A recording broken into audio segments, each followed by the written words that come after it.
cái kia ra anh thử vậy mà chung mà mày thì khơi nhân khơi Hello, welcome back. mày cái đừng mày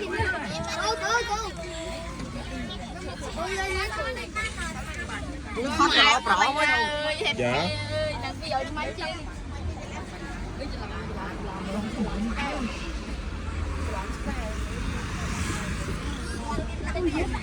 Smile nhỏ thôi. Smile nhỏ.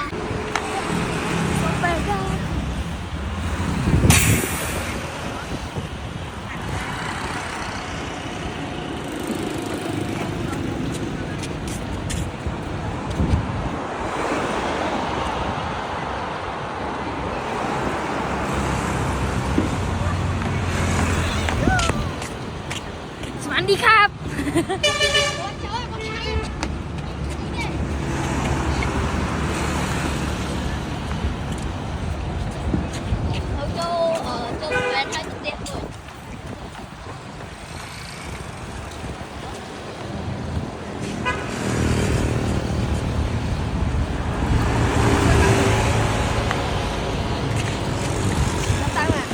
Canh này chú ơi, gặp ba. So happy. Canh đâu đi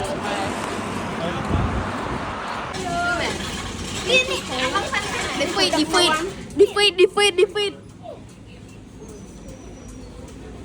ngặt trở rồi này.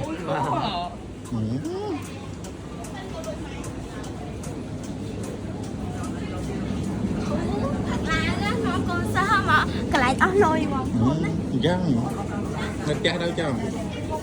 Dạ phải come back.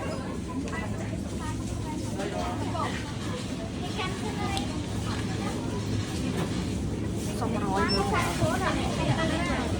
đi bán canh nó đi thấy gì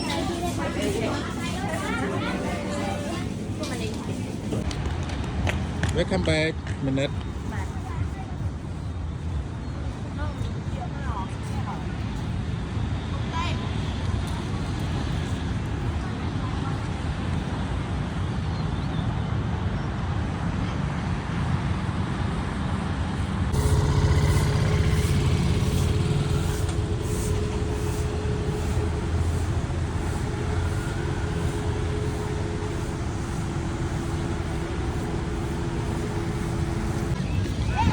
Pi chụp mông pi chụp người.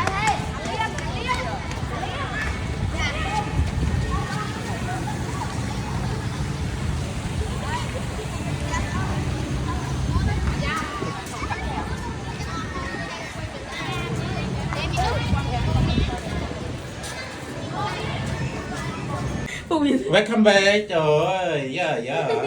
So good. Vâng. Ui, không tua. Yeah.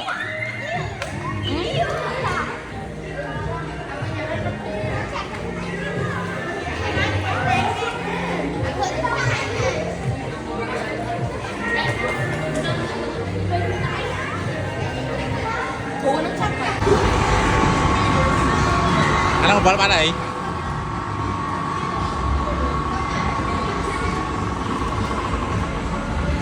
Kata tapi. Ôi bán chớn mẹ. Pipi cho nó đâu lên bọt. Nó bắt. Con nhậu cho mình lên như thế.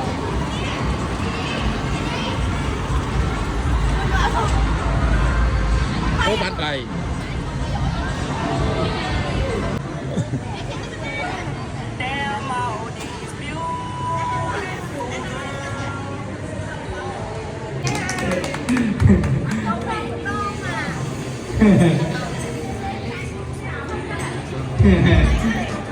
Mà phút sâu đã quá đặc biệt cùng nhau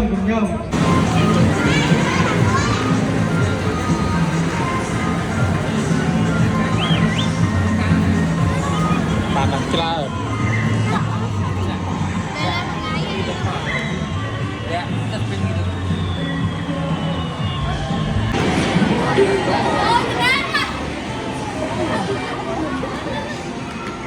Hey.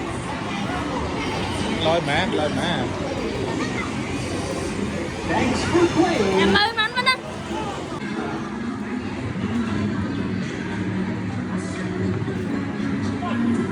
bán hộp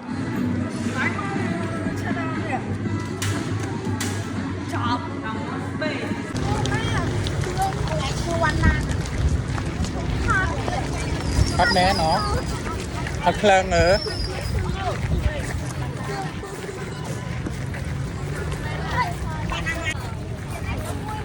chắc chân pi chip mong pi chân môi 2 bạc dạ ăn mé này mai cũng khao tờ bài ớt mơ hứa là bài ớt nàng vô mà ông ta khlang hả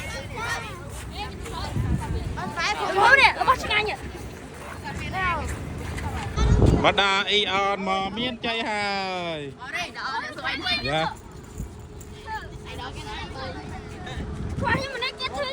ta nó đi đá đây đây họ nhầm ấy ta hả lời bị dụa chờ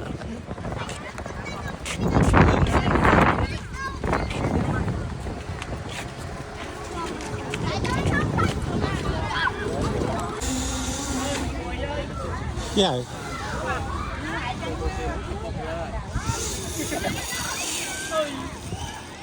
này này trên đây kia nè ai khơi nó kia ai mấy cái kia nè cái át